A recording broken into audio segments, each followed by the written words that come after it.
épisode hors série. Alors aujourd'hui, on parle de bonus-malus et j'ai en studio avec moi pour en parler trois personnes, ma foi, fort connues. Le premier, l'illustre François Viault. Salut François. Salut Martin. Ensuite, on a Daniel Breton. Salut Daniel. Salut mon cher. Et finalement, on a Yannick Asselin. Salut Yannick. Salut, ça va bien? Ça va super bien. Messieurs, on a un plan de match ambitieux. Il faut essayer de rentrer ça dans un temps raisonnable. Donc, je pars tout de suite le bal. On parle de bonus-malus. Je me suis lancé à essayer de trouver des définitions. Il y a des définitions dans les dictionnaires de ce qu'est un bonus-malus. Je vous dis ce que j'ai trouvé comme définition, puis vous me dites si ça correspond à votre perception des choses. Donc, c'est un système de punition-récompense utilisé pour encourager les bonnes pratiques en y associant un bonus et à éradiquer les mauvaises en y octroyant un malus.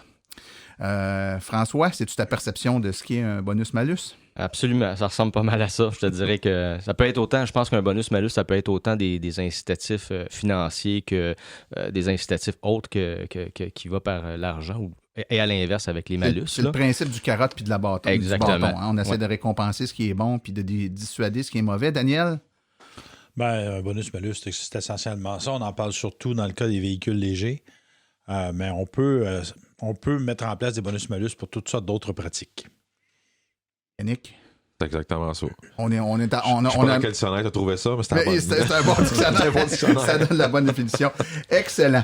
Mais en passant, on appelle aussi ça des redevances remises. Un système de redevances remises, ça paraît moins agressant que bonus-malus. Et ce que ça ouvre, Daniel, ce que tu dis là, c'est que ça se trouve à faire le lien entre quelque chose qui est perçu par rapport au mauvais comportement. Donc, on punit le mauvais comportement en prenant quelque chose d'une même. On va le redonner de l'autre côté. Donc, ça crée le lien entre les deux. Puis on va parler de ça tantôt. Pourquoi ça prend un bonus-malus? Daniel, j'ai envie de t'entendre là-dessus. Qu'est-ce qui fait que ça prend un bonus-malus au moment où on se parle au Québec?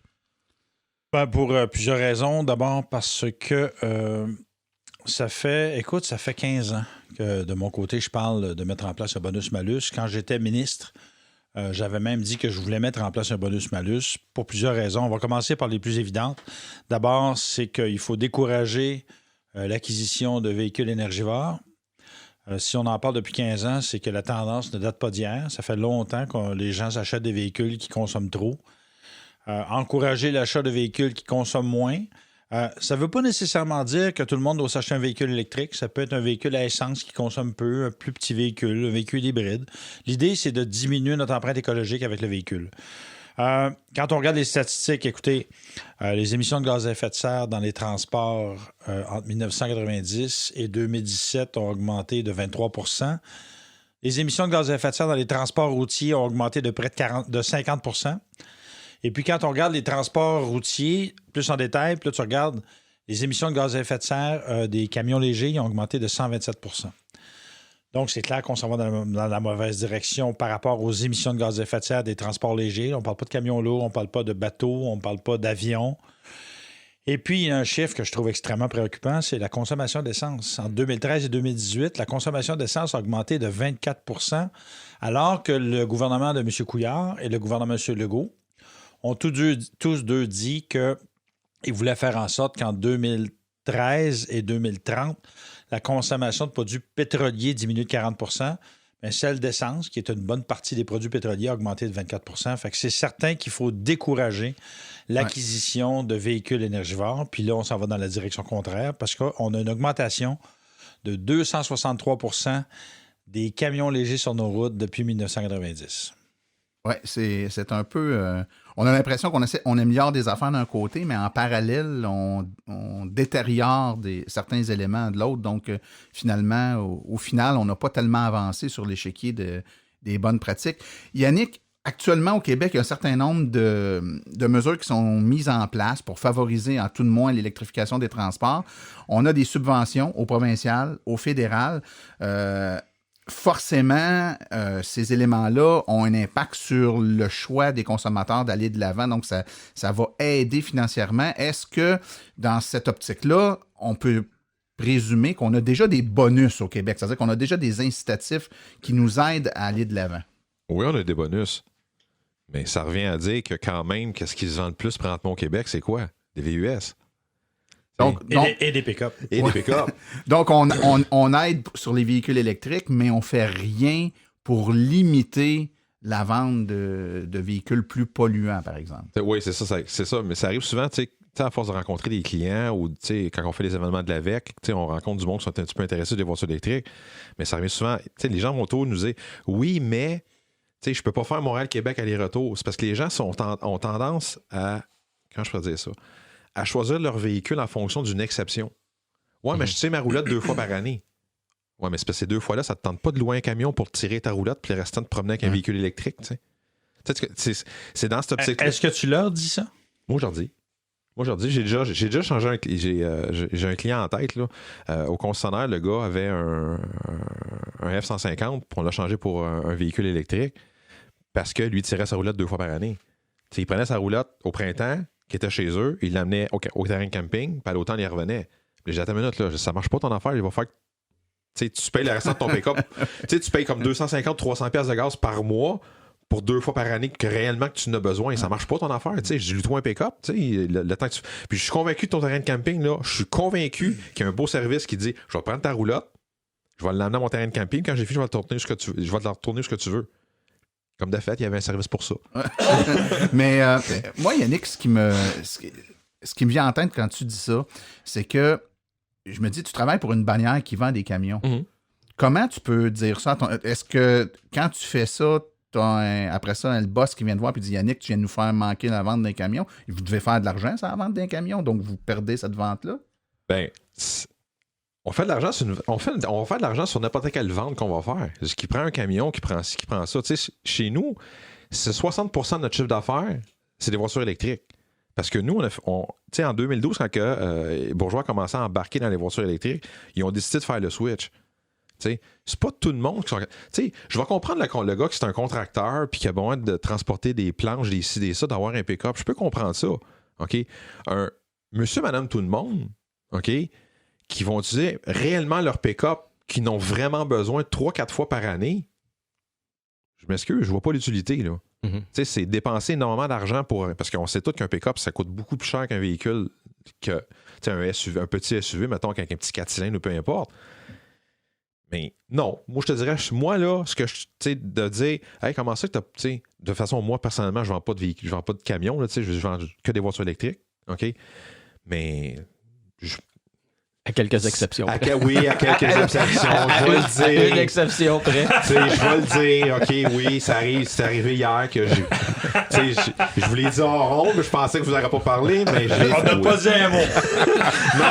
Non, mais faut expliquer le contexte. Tu as quand même vendu 2 bolts à cette personne-là. Bon. Je vais vous dire directement, depuis que je suis chez Bourgeois Chevrolet, j'ai vendu 3 véhicules à essence. OK? J'ai vendu une Cruze à une dame que tous les représentants étaient occupés, mais la dame à la base voulait racheter sa location. Elle regardait avec elle, puis je l'ai plus conseillé pour dire que peut-être que la rachat de votre location, c'est peut-être pas une bonne idée. Puis elle a décidé d'acheter une neuve en fin de compte. Mais le même véhicule, elle avait une Cruze. Par la suite, l'année passée, j'ai vendu un Buick encore, OK, à un client parce que la location de sa femme se terminait ou peu importe. Mais je dois dire qu'en août, l'année suivante, il a acheté une boat. OK? Donc, au moins, j'ai fait la moitié de la transition. Mon fameux pick-up que j'ai livré hier, OK, que je suis en passant, je connais rien d'un pick-up, là, OK? C'est le client a acheté une boat pour lui, a acheté une boat pour sa femme. Et là, le véhicule hier, c'était pour remplacer un camion que son père a. Fait que c'est la raison pourquoi il m'a comme dit, Yannick, c'est toi, tu me vends le camion, sinon je vais être pas de chez vous. Fait que c'est bon, OK. Faut pas démoniser non plus. Puis non, puis on va en parler. Tous ces principes-là de bonus-malus peuvent aussi avoir une certaine logique dans l'application de la chose. L'idée, c'est pas de taper sur ceux qui en ont vraiment besoin. Je pense que si on faisait juste éliminer ceux qui ont des voitures polluantes alors qu'ils n'en ont pas vraiment besoin, on viendrait de régler une très grosse partie du problème. En fait, la majeure partie du problème, je pense. Daniel?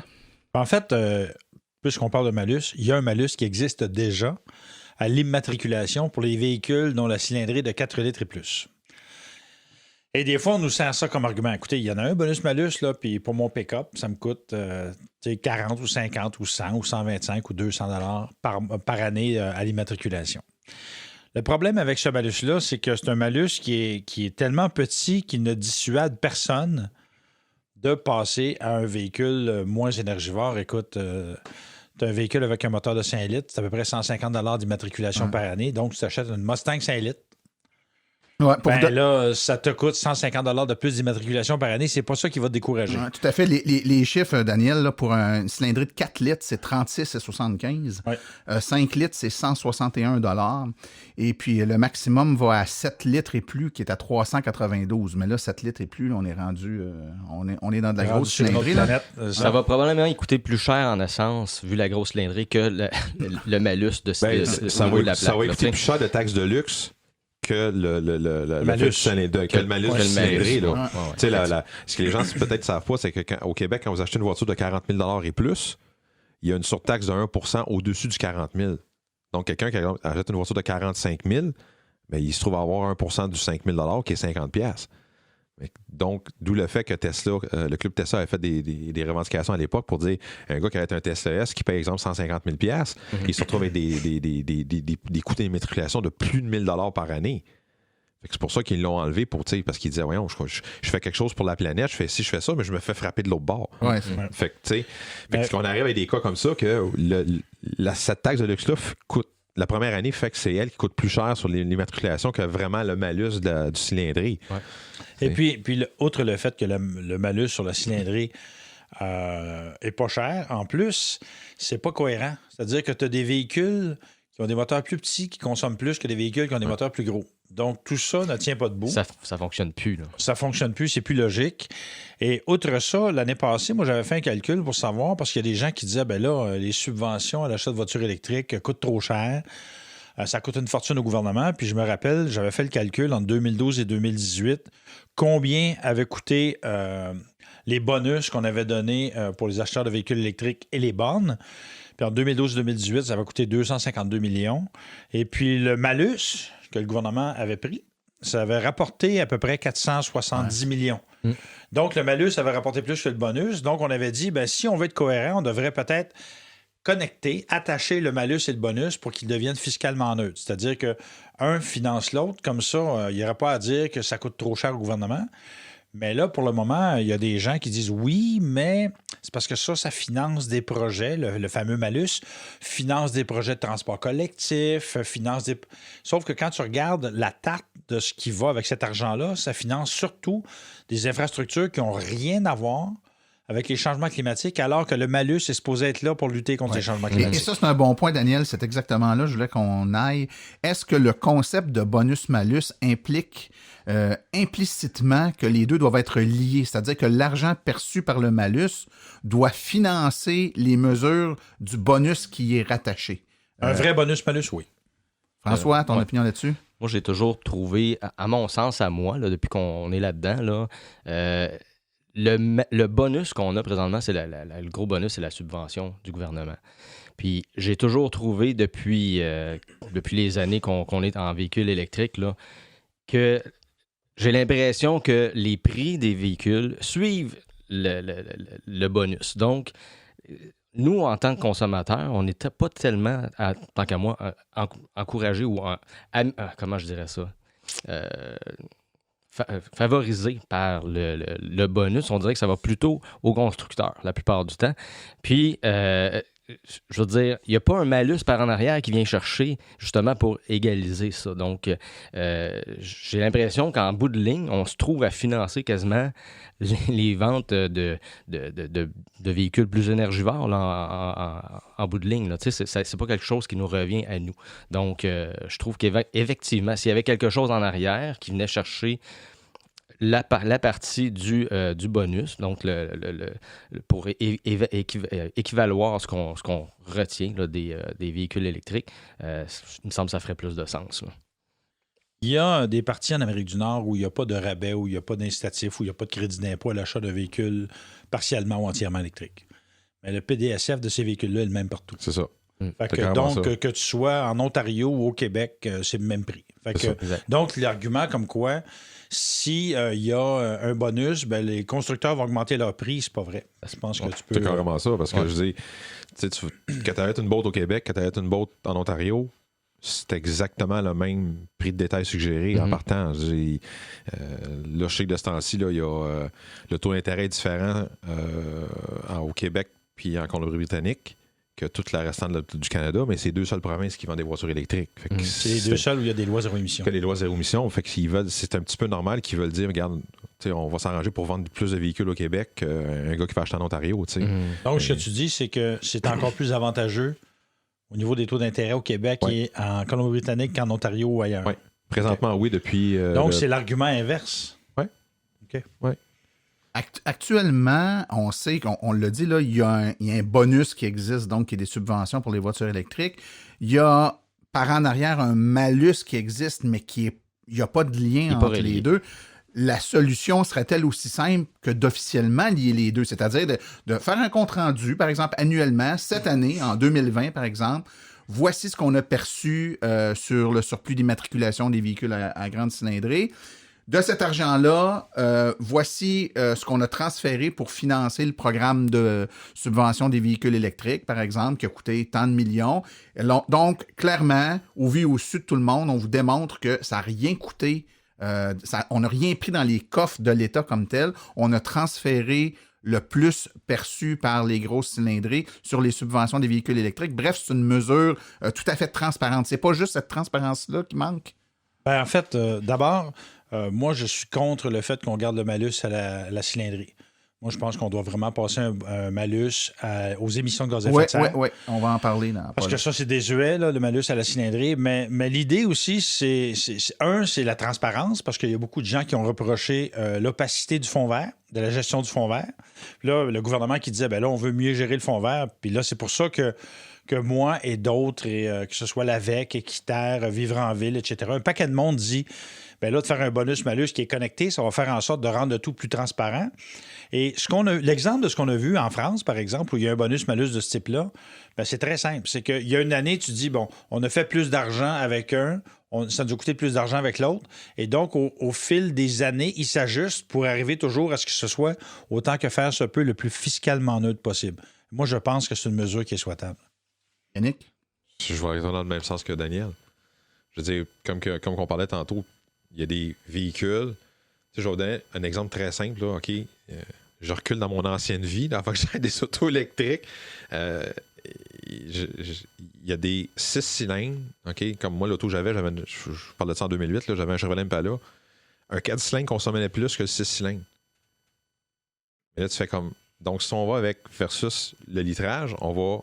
Dans son cas, lui, c'était pas son cas, là, parce qu'il était en bas de 4 litres. Mais exemple, on pourrait prendre un 6 cylindres qu'un 4 litres, lui va avoir le malus. Mais le 4 cylindres à côté qui consomme plus d'essence puis qui pollue plus parce qu'il a tendance à virer plus haut quand on roule 100 km/h, exemple, sur l'autoroute, ben lui, il n'est pas pénalisé. C'est un non-sens, là, l'affaire. T'sais, c'est vraiment aller avec les émissions de carbone qui sont émises. Puis... Ou bien tu prends le fameux pick-up F-150 Raptor machin, là, qui a une puissance épouvantable. Qui consomme évidemment beaucoup, mais lui, c'est parce qu'il y a un 3.5 turbo. Il est extrêmement puissant, mais il n'y a pas de malus parce qu'il est en bas de 4 litres. C'est ça. C'est l'EcoBoost ce qu'il appelle. Là. Ouais. C'est ça. C'est des cas comme ça. Fait que les constructeurs arrivent à trouver des façons de contourner les choses. Mais au lieu de prendre un V8, ça a été Ford, ça a été fait ça longtemps, au lieu de prendre un V8 5.3 litres, mais là, regarde, prenez un EcoBoost V6, c'est encore mieux, puis etc. Vous allez sauver de l'essence, etc. En bout de ligne, il n'en sauvait pas d'essence. Là. Exact. Je veux dire, un 6 cylindres, un EcoBoost, vu que c'est un turbo, en partant, il va consommer plus qu'un 6 ordinaire. Fait que... Et là, Daniel, concrètement, dans la mécanique, comment on ferait ça?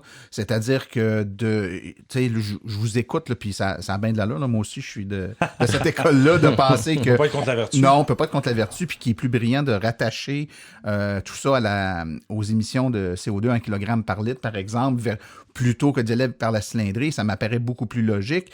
Mais une fois qu'on a dit que c'est une bonne idée, comment on met ça en place? On se base sur des chiffres officiels émis par des firmes dont le mandat est de coter en termes d'émissions de CO2 chacun des véhicules et on rattache directement le malus à ce chiffre-là. Donc, plus on émet de CO2 en kilogrammes par litre, plus la pénalité qu'on a payée est grande. Ça serait ça, tout simplement? Exactement. Puis tu peux trouver un point zéro. Mettons, tu vas dire... à 7 litres au 100, c'est ton point zéro. Pour chaque litre de plus, tu peux payer un surplus. Chaque litre de moins, tu as un rabais supplémentaire. Puis là, ton point zéro, tu le baisses dans une année. Ça fait que 2 ans après, ça peut être 6 litres, puis 2 ans après, ça peut être 5 litres. Fait que donc, tu t'amènes tranquillement le monde vers des véhicules qui consomment moins. Et à mon avis, c'est la façon la plus efficace. Mais cela dit, par rapport à la mécanique, il y a autre chose. C'est que, parce qu'il y a des gens, moi, dans toutes les discussions que j'ai depuis de nombreuses années, il y a des gens qui disent « Ouais, mais là, présentement, c'est la SAC qui perçoit le malus à l'immatriculation. » Puis le bonus, ben, ça vient du ministère de l'Énergie et des Ressources naturelles. Puis là, ben, comment est-ce qu'on va gérer ça entre ministères? Puis ce à quoi je réponds, comme ancien ministre, c'est pas de nos affaires. Ça, c'est à eux autres à s'organiser avec ça. C'est à eux autres à voir comment est-ce qu'ils vont gérer le tout pour faire en sorte que ce soit le plus transparent possible. C'est-à-dire que moi, je n'irai pas m'ingérer dans la façon de faire du gouvernement, mais le gouvernement, s'il veut être transparent, il devra faire en sorte que ce soit une seule entité qui s'occupe de tout ça. Il y a déjà un système présent.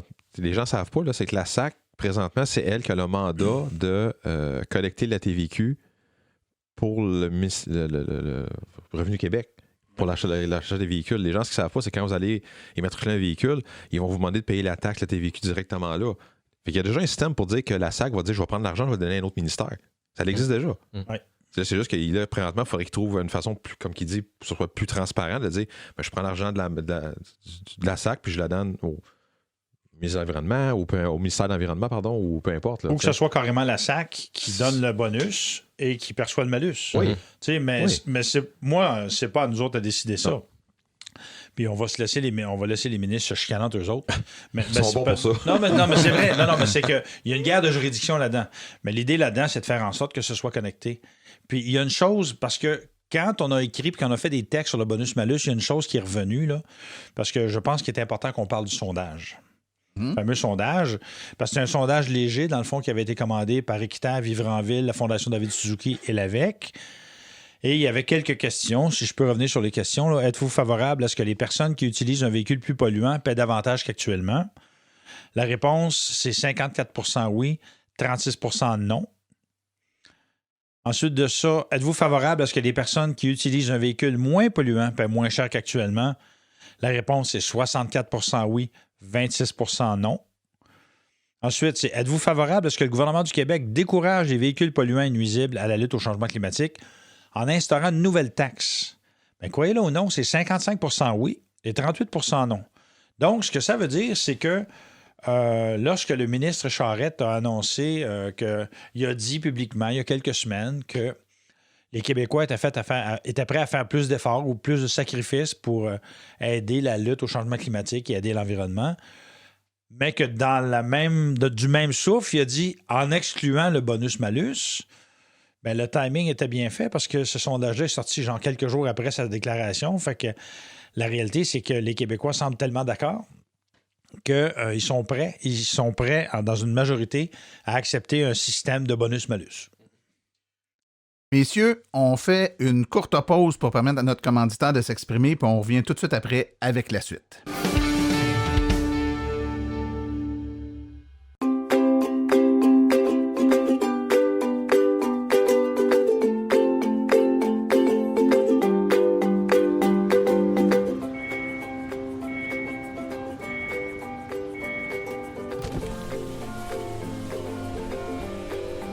C'est vrai que ça brise moins, mais il y a quand même un minimum d'entretien à faire sur nos voitures électriques. Quand est venu le temps de faire l'entretien de mon véhicule, j'ai choisi de faire confiance à l'équipe d'Arleco plutôt que le concessionnaire. Ça fait maintenant 3 générations que cette entreprise familiale chouchoute nos voitures et ils ont été parmi les premiers à s'engager activement dans l'électrification des transports tout en adoptant des procédures et des produits sains pour l'environnement. Avec ses techniciens spécialement formés à l'entretien et réparation des voitures hybrides et électriques, Arleco nous offre aujourd'hui la même qualité de service sur nos VE qu'elle a toujours livré depuis bientôt 40 ans. De plus, chez Arleco, j'obtiens 10 % de rabais sur la main-d'œuvre et les traitements anti-rouille avec ma carte membre hors de l'AVEC. Arleco Génération 3, 8470 Boulevard Parkway à Anjou, 514-352-1446 ou arleco.ca. Arleco, servir au-delà de la réparation.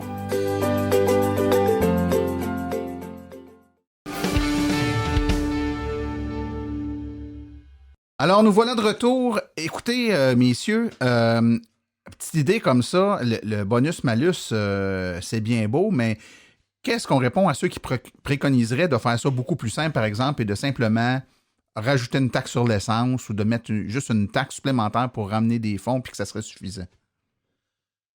J'ai justement écrit un texte là-dessus il y a quelques heures à peine, il est tout chaud, où je faisais la démonstration que c'est une mesure qui ne fonctionne pas vraiment, à moins que la taxe sur l'essence soit très agressive. Parce que si vous regardez quelqu'un qui a une voiture à essence, là, à toutes les semaines, voit le prix de l'essence augmenter ou diminuer de 5 sous, 10 sous, 15 sous, pratiquement toutes les semaines. Donc, il y avait un texte dans le Journal de Montréal de ce matin qui disait bien là, les normes vont être resserrées parce qu'on n'arrive pas à atteindre nos objectifs de lutte au changement climatique. Donc, avec l'augmentation du prix du carbone, ça risque de faire en sorte que le prix du litre va augmenter de 5 cents à 10 cents d'ici 2022. Ce à quoi j'ai répondu, whoopidou, ça ne changera absolument rien dans les habitudes des gens. Et d'ailleurs, c'était très révélateur parce qu'il y avait toute une série de personnes qui ont été interrogées par les journalistes du Journal de Montréal. Ils ont dit, vous, est-ce que vous étiez au courant qu'il y avait un 5 cents de taxe carbone à payer lorsque vous faites le plein? Puis il dit, non. Puis il dit, là, est-ce que vous êtes au courant que ça risque d'augmenter à 10 cents? Puis là, il y a des gens qui ont dit, aucun problème. Si ça peut faire notre part pour l'environnement, pas de problème, mais on ne changera aucune de nos habitudes. Ouais, ça met un peu en relief, je trouve, il faut se poser la question, l'objectif est-il de rentrer des sous dans les coffres de l'État ou l'objectif est-il de réduire les émissions de gaz à effet de serre? C'est deux choses fort différentes. Hein? Puis c'est pas parce qu'on ramasse de l'argent que nécessairement on a baissé. Échanger les habitudes des gens. En quelque part, c'est ça le but. Changer les habitudes d'achat aussi, là, de consommation, dans le sens que on parlait tantôt de la taxe sur l'immatriculation, qui est pour moi un peu la même chose que pour l'essence. Si on augmentait l'essence, c'est que ça devient une taxe qui n'est plus vraiment visible à la longue. Tu sais, la taxe sur l'immatriculation, c'est pas au moment où tu achètes ton véhicule, c'est quand tu vas avoir ton renouvellement d'immatriculation, puis à un moment donné, tu fais pas le lien. Tu te fais. Non, c'est ça, tu te fais. Alors qu'à l'achat, ça, c'est une toute autre affaire. T'sais, autant quand on a un bonus que quand on a un malus, il y a un 5 000 $ à payer de plus au moment de l'achat, ça va paraître. Là. C'est clair. C'est plus visible. Si on parlait de mesures agressives tantôt, justement, si on parle d'endroits où c'est plus agressif, c'est-à-dire que ça existe des systèmes de bonus-malus bien arrimés dans d'autres pays du monde. Daniel, peut-être tu peux nous en parler? Oui, écoutez, l'exemple auquel on réfère souvent, c'est celui de la Norvège, où vous pouvez avoir un niveau de taxation en fonction du poids, des émissions de gaz à effet de serre et de la cinérie du véhicule, qui peut aller au-delà de 150 % du prix d'achat du véhicule.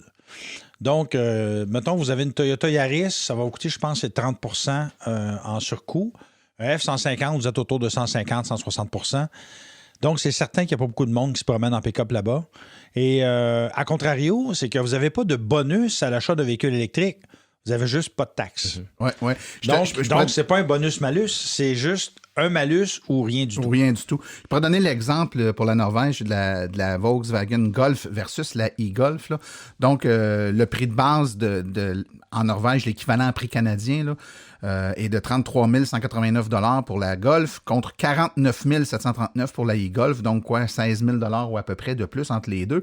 Par contre, tu as une taxe de 9 438 $ sur la Golf à essence et tu as une taxe de 0 $ sur la électrique. Donc, en partant, là, tu as à peu près 10 000 $ de différence qui s'applique instantanément entre les deux.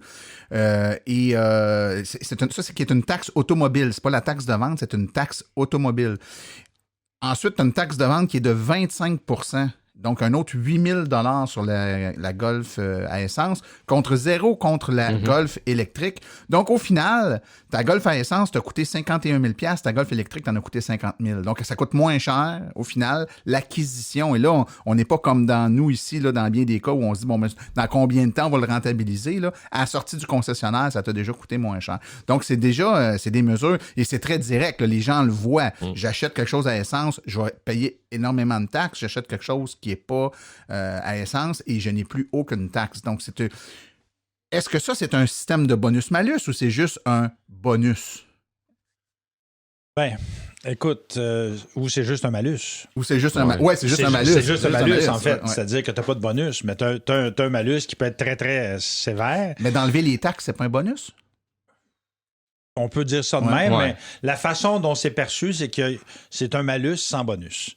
Mais je vais te donner un autre exemple. Écoute, vois-tu, je suis avec le site américain de l'EPA. Et puis, vois-tu, en France, ils ont rendu le malus plus sévère à l'achat d'un véhicule à essence qui peut aller jusqu'à 20 000 €.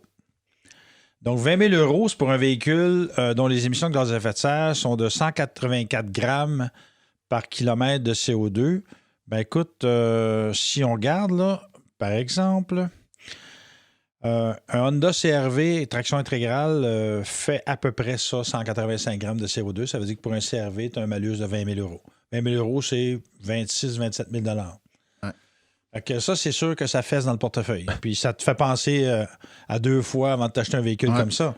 Et c'est là où, moi, ce que je dis, puis je suis certain que vous êtes d'accord, messieurs, c'est que la taxe sur l'essence, c'est une chose. Tu sais, comme tu disais tout à l'heure, la taxe carbone, ça amène des fonds pour financer des programmes. Mais à moins que ce soit très élevé, c'est pas de quoi décourager les gens de passer un véhicule moins énergivore. Mais ça finance des programmes. Alors qu'un bonus-malus, ça ne finance pas de programme puisqu'on dit qu'il est fiscalement neutre. Donc, si tu veux financer d'autres programmes, ben, ça te prend autre chose qu'un bonus-malus. Donc, d'un côté, tu peux avoir la taxe sur l'essence pour financer des programmes et des projets liés au changement climatique. Et de l'autre côté, tu as les bonus-malus. L'affaire qu'on disait tout à l'heure, c'est que la taxe sur l'essence, si elle est trop basse, ça n'a pas d'incidence. Puis si elle est élevée, ça va faire en sorte de pénaliser les gens qui n'ont pas beaucoup d'argent. Puis moi qui ai déjà eu pas beaucoup d'argent, mais vraiment pas beaucoup, de dire, par exemple, si le prix du litre augmente de 20, 25, 30, 40 cents, ben, si tu n'as pas beaucoup d'argent, ça te pénalise beaucoup. Puis tu as beau dire, oui, mais on va t'envoyer un retour d'impôt dans 3 mois ou à la fin de l'année. Écoute, t'attends pas dans 3 mois à la fin de l'année. Là. Tu vis de paye en paye, t'en arraches, c'est pas évident du tout. Donc, la taxe sur l'essence, pour moi, c'est ce qu'on appelle une taxe régressive. C'est-à-dire c'est une taxe qui, pour les gens peu fortunés, va être difficile à avaler. Pour ceux qui ont de l'argent, ils vont s'en sacrer complètement. Alors qu'un bonus-malus de ce type-là, si tu as de l'argent et que c'est en fonction du prix du véhicule en pourcentage, mais si ton véhicule est 100 000 $ puis tu as un malus parce qu'il consomme 12 litres au 100, ça va te coûter une beurrée. Fait qu'à mon avis, c'est une combinaison des deux qui doit être faite. J'aimerais qu'on parle de l'acceptabilité sociale d'une telle mesure. Tantôt, on a effleuré le sujet en disant on a fait un sondage, puis les gens semblaient ouverts. Yannick, je vais te poser la question. Souvent, les gens sont pleins de bonnes intentions, tant et aussi longtemps que ça ne les affecte pas directement. C'est-à-dire qu'ils disent oui, c'est bon, mais pas quand ça m'affecte. Toi, si demain matin, on disait, puis tu travailles chez un concessionnaire, puis vous vendez des véhicules à essence aussi, même si vous faites partie de ceux qui vendent beaucoup d'électriques. Si vous avez un client qu'on lui donne le choix entre 2 voitures, une voiture qui serait une voiture à essence, par exemple, sur laquelle il aurait plus de taxes à payer parce qu'elle est à essence ou elle émet plus de CO2. À contrario, un véhicule électrique aurait une exemption de taxes, par exemple. Est-ce que tu crois que les consommateurs accepteraient cette mesure-là ou ça serait mal reçu, mal perçu par l'ensemble des consommateurs? Moi, je vais te dire, ils vont l'accepter. 3 petits points, à condition qu'on ait une offre. Tu comprends? Ce que je veux dire, c'est que... contrepartie. Oui, mais dans le sens qu'il y a une offre, c'est que si le client veut s'acheter, par exemple, un VUS, parce qu'il veut un 4 roues motrices, etc., mais il n'y a rien électrique qui se fait VUS... Okay. Tu lui donnes... Il faut qu'il y ait l'alternative. S'il y a l'alternative, il va embarquer. S'il a l'alternative. S'il ne l'a pas... Plus bel exemple, GM a annoncé le pick-up qui s'en vient. J'ai beaucoup de gens qui m'ont dit, moi, mon entreprise va avoir un pick-up électrique. Là. Oui, mais t'es chez Bourgeois. Oui, mais c'est pas grave. N'est-ce pas, Fred? N'est-ce pas, Fred? N'est-ce pas, Fred? Non, mais ce que je veux dire, c'est que les gens sont prêts à embarquer, oui, mais ça va prendre une offre de véhicule par rapport à ce qu'eux vont avoir de besoin. Ouais. Moi, je peux vous dire, là, dans mon entourage, il y a des gens que je ne me serais jamais imaginé qu'un jour, il y en a qui sont vraiment... Ils me regardent aller, puis ils veulent un véhicule électrique prochainement. Mais il y en a là-dedans, je me suis dit, ça va être long avant que ça arrive. Puis ça commence, ils commencent à regarder, là. J'ai été surpris. Les gens veulent de plus en plus de véhicules électriques ou moins polluants parce que j'ai jamais vu autant de sujets dans les médias. On ne parle que de ça. Les changements climatiques, l'environnement, c'est de plus en plus sur les bouches de tout le monde. Fait que les gens deviennent, je pense, de plus en plus, malgré ce qu'on peut voir sur les réseaux sociaux des fois, là, je pense que ça s'en vient de plus en plus conscientisé. Mais, comme tu dis, ça prend quelque chose pour qu'il y ait de l'avant avec ça. Tu sais, je connais des gens qui n'ont pas le choix d'avoir un pick-up. Ils n'ont juste pas le choix. Ils attendent juste ça, qu'il y ait une offre de pick-up électrique ou à la limite, hybride branchable, quelque chose qu'ils peuvent utiliser dans un rayon qui va leur permettre d'utiliser l'électricité. Puis quand ils en ont vraiment besoin, ben de l'essence. Donc, le timing de ce bonus-malus-là, est-ce que vous êtes en train de dire qu'il faut s'assurer que si on met en place cette mesure-là, il faut le faire dans un moment où, en parallèle, on est capable de répondre aux besoins des consommateurs. Parce que si on le fait trop vite, pas nécessaire. On les pénalise, mais ils n'ont pas d'alternative. Ça devient difficile. Pas nécessairement. Oui, c'est ça, pas nécessairement, parce que, tu sais, il y a des gens qui vont... Tu sais, je reviens à l'exemple de Gisette tantôt, le client qui a passé d'un F-150 à une Boat. Il y a du monde qui vont quand même faire le saut quand même. Oh ouais. Mais clairement, il ne travaillait pas. Il n'avait pas besoin de son F-150. Son F-150. Mais c'est sûr que si tu arrives avec quelqu'un qui a besoin de son F-150, parce qu'il est tout le temps en train de tirer quelque chose, un entrepreneur, quelque chose, là, faut qu'il y ait quelque chose. Parce que commencer à pénaliser ce gars-là, c'est une autre histoire. Là. D'où les exemptions. Ça, c'est un bon point. C'est-à-dire que ces mesures-là, puis vous me direz si je me trompe, messieurs, c'est pas quelque chose d'opaque et on met ça en place puis on fait abstraction de tout jugement. C'est-à-dire qu'une entreprise dont l'utilisation requiert obligatoirement une grosse cylindrée parce que la nature des travaux l'exige. Je pense entre autres les gens qui travaillent sur une ferme, les gens qui travaillent en construction, les chauffeurs de taxi, les autobus. On peut même extrapoler, dire une famille qui a 6 enfants, qui n'a pas le choix de s'acheter un véhicule. Est-ce qu'on doit tenir compte de ça dans l'application d'un bonus-malus? On tient déjà compte de ça dans le malus à l'immatriculation actuelle, c'est-à-dire que chauffeurs de taxi, corbillard, véhicules de ferme, il y a d'autres catégories, sont exemptés de ce malus-là. Donc, moi, je pense qu'on pourrait l'élargir aux gens qui ont absolument besoin d'un pick-up, par exemple, pour travailler, des entrepreneurs en construction. Handicapés, transport adapté. Mais cela dit, en 2021, il va y avoir plusieurs constructeurs qui vont arriver avec des pick-up électriques. Ouais. Pour ce qui est des grosses familles, moi, je pense que c'est un excellent argument. C'est-à-dire que quelqu'un qui a une famille de 3 enfants et plus devrait avoir droit à une exemption. Et ça fait partie des choses dont je parle et dont plusieurs personnes parlent depuis longtemps. Écoutez, je ne sais pas si vous savez, cette année, dans à peu près 2 mois, va arriver sur le marché un VUS, traction intégrale, 8 passagers, qui fait 6,7 litres au 100, qui est le nouveau Highlander hybride. À 6,7 litres au 100, il n'y a pas personne qui va dire « Tu n'as même pas besoin de te brancher, c'est un véhicule hybride, puis tu consommes moins qu'un Honda Fit. » Fait que ça veut dire que ça s'en vient. Mm-hmm. Maintenant qu'on a dit tout ça, qui se lève et met ça en place? C'est-à-dire que l'idée d'articuler ce genre de programme-là, donc de réfléchir, puis je sais qu'autour de la table, là, vous êtes des gens allumés qui avaient réfléchi à la situation, mais à un moment donné, si on veut que ça se mette en place, cette affaire-là, ça prend quelqu'un, ça prend des associations, des organismes, ça prend des gens influents qui se lèvent et qui disent « ça peut exister, ça existe ailleurs, puis voici ici au Québec comment on pourrait le mettre en place ». Qui fait ça? C'est la responsabilité de qui de porter le flambeau de cette... Comme on en parle déjà depuis 15 ans, de façon sporadique, dans les médias, j'en ai parlé quand j'étais ministre. Le nouveau ministre Charette, qui a pris soin de me saluer hier à l'Assemblée nationale, je pense qu'il n'aura pas le choix. Tu sais, il y a son PEC, son plan d'électrification et de changement climatique qui va dévoiler dans quelques semaines. Moi, c'est simple, hein, je connais les chiffres de façon assez pointue pour savoir que s'il n'y a pas une loi zéro émission qui est renforcée et s'il n'y a pas un bonus-malus digne de ce nom, les objectifs de réduction d'émissions de gaz à effet de serre du Québec, c'est impossible qu'ils soient atteints. C'est aussi simple que ça. Ah ben. Donc, ça veut dire que la responsabilité incombe au ministre de l'Environnement. Et moi, lorsque j'étais ministre, j'avais 2 ministres qui étaient contre un bonus-malus. Okay? Ces 2 ministres-là, ils disaient, nous autres, on est dans des comtés ruraux, les gens ont des pick-up, eux autres, ils vont chialer. Bien, moi, j'en ai parlé des agriculteurs, je leur dis, si on vous donne une exemption parce que vous avez besoin de votre pick-up pour travailler, êtes-vous d'accord avec ça? Oui. Mais là, si à partir de l'année prochaine, tu as GM, tu as Ford, tu as Rivian, puis tu as Tesla qui arrive avec des pick-up électriques, bien là, les gens auront de moins en moins d'excuses ou de passe-droit. Fait que c'est la responsabilité du gouvernement du Québec. Qu'il y ait des gens qui aillent sur la place publique. Moi, je pense que il y a tout un paquet de monde là, qui a dit dernièrement qu'un bonus-malus, ce serait une bonne idée. Là. Mais là, comme on dit, the buck stops here. C'est-à-dire que le ministre de l'Environnement, dans les prochaines semaines, va lancer son plan. S'il n'y a pas de bonus-malus, moi et d'autres, on va faire des calculs et on va dire si ça n'arrive pas, et je suis à peu près persuadé que ça n'arrivera pas, à moins d'acheter des crédits carbone. On va dire, regarde, si tu ne mets pas de bonus-malus en place, viens pas nous dire qu'on va être un leader en changement climatique. Les émissions de gaz à effet de serre et la consommation de pétrole n'arrêtent pas d'augmenter les véhicules. On va continuer.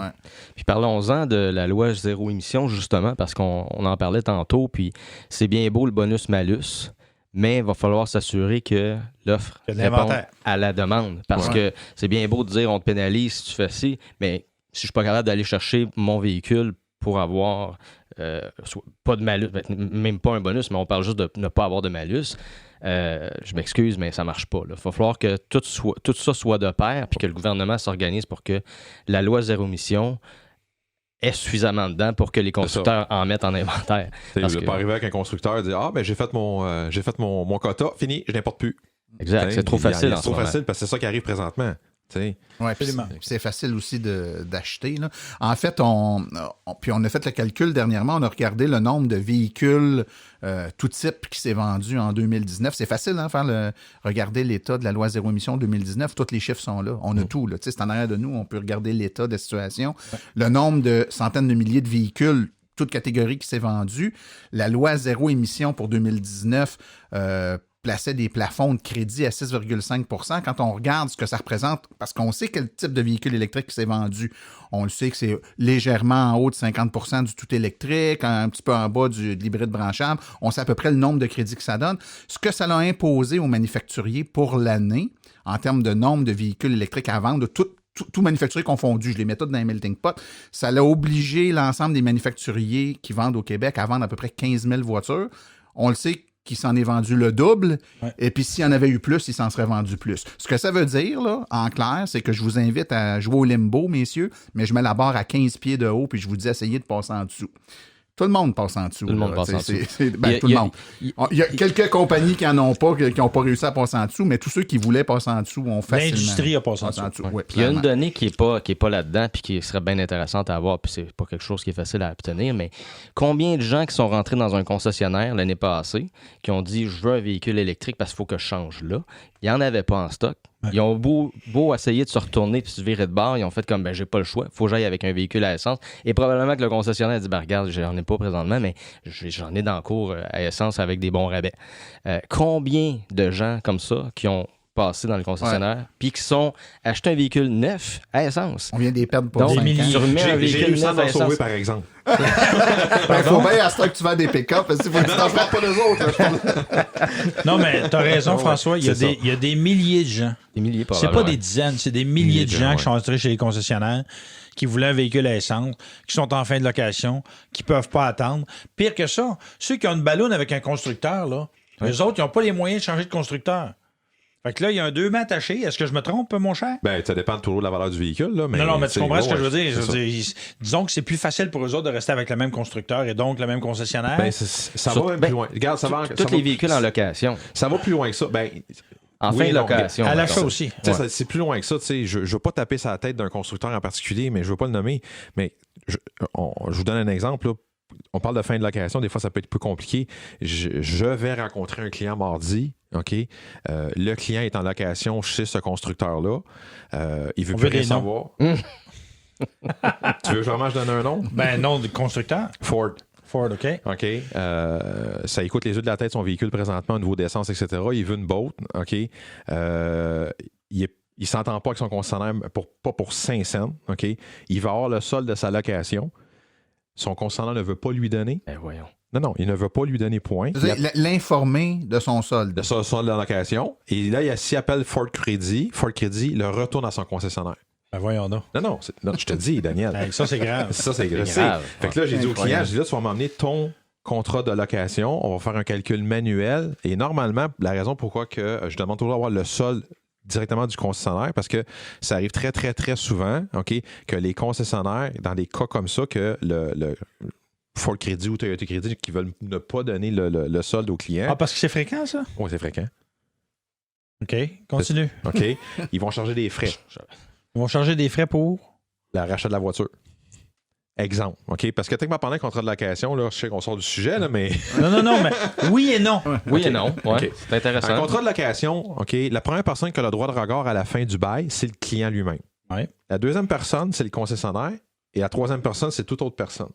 Donc, si le client ne dit « je ne veux plus de cette voiture-là », le droit de regard appartient au concessionnaire. Donc, si le client dit « j'ai vendu mon véhicule à Bourgeois Chevrolet », puis le concessionnaire va dire « ben c'est parce que moi, je suis intéressé à avoir ton véhicule, puis je l'ai regardé, donc je vais charger des frais, exemple, de 500 $ à Bourgeois Chevrolet pour acheter de la voiture. » Mais c'est 500 $ là, à qui vous pensez que je le charge? Ouais. Je le recharge au client. Mhm. OK? Parce que les autres, dans le fond, ils veulent garder captif le client. Oui. C'est une façon de garder captif le client. GM a enlevé ça il y a quelques années. Là. Le client peut appeler... moi, je peux avoir un solde de location. Je suis n'importe quel... je vends un système informatique de GM, puis j'ai le solde de location, même s'il n'y a pas acheté de véhicule chez nous. Mais donc, ce que tu dis, c'est que ça va dans le sens de ce que François disait, c'est-à-dire que les gens se retrouvent pognés avec des véhicules qui veulent changer. Il n'y a pas d'inventaire. Puis là, en plus, tu as le consommateur, pas de consommateur, mais tu as le concessionnaire qui ne veut pas l'aider. Qui ne veut pas t'aider. Fait que tu es un peu pris. Puis de l'autre côté, parce que moi, je connais beaucoup de concessionnaires, beaucoup de vendeurs chez des concessionnaires. Puis ils disent, nous autres, on veut vendre des véhicules électriques. On a une liste socle longue de véhicules électriques que les gens nous ont mis en réserve. Et puis, le constructeur nous donne des chiffres, des objectifs de vente, mais on n'a pas d'inventaire de véhicules électriques. Fait que donc, d'une certaine manière, on se retrouve, si on veut mettre du beurre sur nos toasts, à essayer de dissuader les gens de s'acheter des véhicules électriques parce qu'il faut qu'on fasse nos fins de mois. Parce qu'on va livrer, on va être payé quand on va livrer les voitures, puis si les voitures arrivent dans 10 mois, c'est ça.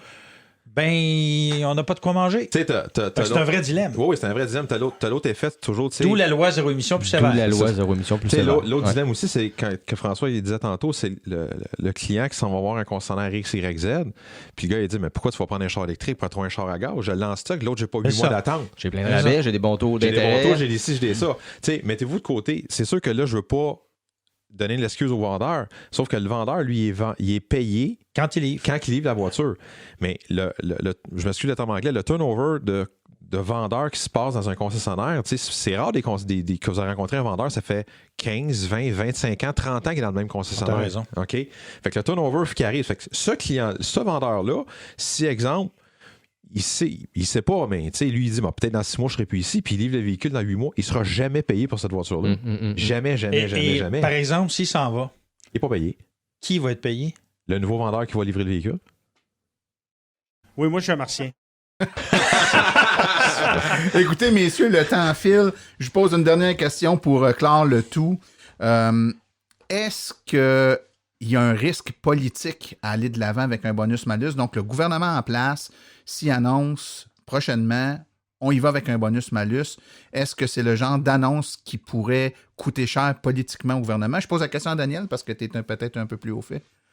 Oui, il y a un risque. Il y a un risque politique parce que les gens qui ont voté pour la CAQ, c'est des gens de banlieue, des gens de région qui, pour beaucoup, se sont achetés des VUS et des pick-up. On va se dire les vraies choses, là. Donc, ça veut dire que si le gouvernement veut aller de l'avant avec une telle mesure, il faut qu'il y ait des gens autour de lui, c'est-à-dire des groupes, que ce soit des groupes citoyens, des groupes de consommateurs, des groupes écologistes, que ce soit des comptables, que ce soit des fiscalistes qui vont dire « Nous, on trouve que c'est une mesure qui a de l'allure pour telle raison. » Donc, ça veut dire qu'avant de faire une sortie comme ça, tu ne sors pas tout croche, tu ne sors pas out of the blue, tu dis on va faire une sortie orchestrée, bien l'expliquer aux gens en disant que ceux qui en ont vraiment besoin ont droit à une exemption parce que c'est pour leur travail, parce qu'ils ont une grosse famille. Mais il y a effectivement un risque politique. Cela dit, si tu fais de la politique pour ne jamais prendre de risques, qu'est-ce que tu fais là? On va dire ça de même, là. Donc, pour terminer, on devrait y aller de l'avant, bonus-malus, François? Oui, mais sans avoir d'autres éléments qui sont très bien ancrés, bien positionnés, comme la loi zéro émission. Un ne va pas sans l'autre, je pense. Là, ça prend ça. Donc, c'est une mesure qui doit être arrimée avec d'autres mesures pour que tout s'imbrique là, correctement. La zéro émission. Absolument. Puis même, je dirais, fignoler la loi zéro émission pour qu'on aille... que l'offre réponde à la demande avant d'y aller avec un bonus-malus. Ou arrangez-vous pour qu'il y ait des bonnes exemptions parce que sinon, c'est sûr que ça va chialer. Ce que ça peut faire aussi, c'est que ça va Quand je pourrais dire ça va forcer la main aux constructeurs. Tu sais, avoir une vraie loi zéro émission avec des dents, OK, c'est vraiment quelque chose que ça va leur coûter vraiment de l'argent. Ça va forcer la main à des constructeurs de dire, OK, il faudrait peut-être que je pense à commencer à faire des véhicules électriques ou à importer des véhicules électriques au Canada. T'es pas d'accord avec ça, Daniel? Non, parce que le marché canadien n'est pas assez gros pour que ça fasse une différence. Donc, ce que ça veut dire, c'est que là où je suis en désaccord avec vous, messieurs, c'est qu'un bonus-malus n'a pas besoin d'avoir une grande offre de véhicules électriques. Parce qu'on parle d'acheter un véhicule moins polluant. Ça peut même être un véhicule à essence s'il fait sa litre au 100. T'as raison. Mais l'idée, c'est que ce soit un bonus graduel qui va faire en sorte de prendre en compte l'arrivée de nouveaux modèles de véhicules partiellement et entièrement électriques. Donc, l'idée, c'est de moduler ça au fur et à mesure de l'évolution. Comme je disais tout à l'heure pour les pick-up, il n'y a pas de pick-up électrique en 2020. En 2021, il va commencer à en avoir. Mais si en 2021, il commence à en avoir, mais que Ford en a 17 puis GM en a 14, je veux dire, on ne répondra jamais à la demande. Fait que l'idée, c'est de se moduler avec une loi zéro émission digne de ce nom. Mais je pense pas qu'on doive attendre une loi zéro émission plus sévère pour mettre en place un bonus-malus. Celui-là va s'ajuster au fur et à mesure de l'évolution, puis il faut faire en sorte que le plafond diminue. Parce que, je veux juste terminer là-dessus, vous savez, les plafonds d'émissions qu'on donne aux grands émetteurs, bien, ce sont des plafonds qui, pour le moment, par exemple aux pétrolières, qui sont plus élevés que leur niveau d'émission réelle. Ça veut dire qu'ils ont zéro effort à faire, puis ils ont atteint leur plafond. Et là, quand présentement, on parle de diminuer les plafonds d'émissions, tu as le Conseil patronal de l'environnement du Québec qui dit, ben là, si vous êtes obligé de nous forcer à faire quelque chose, ça se peut qu'on ferme puis qu'on aille ailleurs. On est là-dedans, là. On est dans la politique des menaces, puis des ultimatums, puis les constructeurs avec la loi zéro émission. Ça a été le même discours. C'était exactement pareil. C'était carrément ça, là. Tu sais, ce que tu dis là, c'était vrai parce que je me souviens à l'époque, là, je ne sais pas si vous vous en souvenez, j'avais réussi à faire signer une lettre. Eh mon Dieu! T'en souviens, hein? Bon. Je n'aimerais pas le concessionnaire, mais j'avais réussi à faire signer une lettre par le propriétaire demandant d'avoir une loi zéro émission que j'avais publiée partout, puis il avait signé ça en fonction de tous les concessionnaires qu'il y avait sous lui. Ça avait sauté partout. Là. Enlève la lettre, t'as pas d'affaire à voir ça. J'ai des constructeurs qui sont arrivés en arrière, du coup, on est contre la loi zéro émission, mais quand elle va arriver, on va être correct. Ouais. OK. Puis il y en a d'autres que c'était. Il y avait même un constructeur qui disait s'il y a une loi zéro émission qui entre en vigueur au Québec, on va arrêter de vendre des véhicules au Québec. Puis Yannick m'en avait parlé, puis j'avais dit ce constructeur-là, qui s'appelle Acura, OK? Moi, j'ai dit, est-ce que Acura a arrêté de vendre des Acura en Californie? C'est ce que j'avais ou au Vermont? Ce qu'il m'avait dit, j'avais eu la même pensée parce que quand ça s'est arrivé, j'avais dit ça au propriétaire. Je dis, écoute, parce qu'Acura au Vermont, ils ont arrêté de vendre des chars. Pourtant, ils vendent moins l'Acura au Vermont qu'au Québec. Là. Ils vont s'arrêter demain matin? Je pense pas. Okay. Ben, messieurs, merci beaucoup pour votre présence aujourd'hui. François Viault, Daniel Breton, Yannick Asselin. Merci, puis on se remet ça prochainement? Oui, absolument. Ah, n'est-ce pas, Fred? N'est-ce pas, Fred? Ciao, merci, messieurs. Bye, les gars.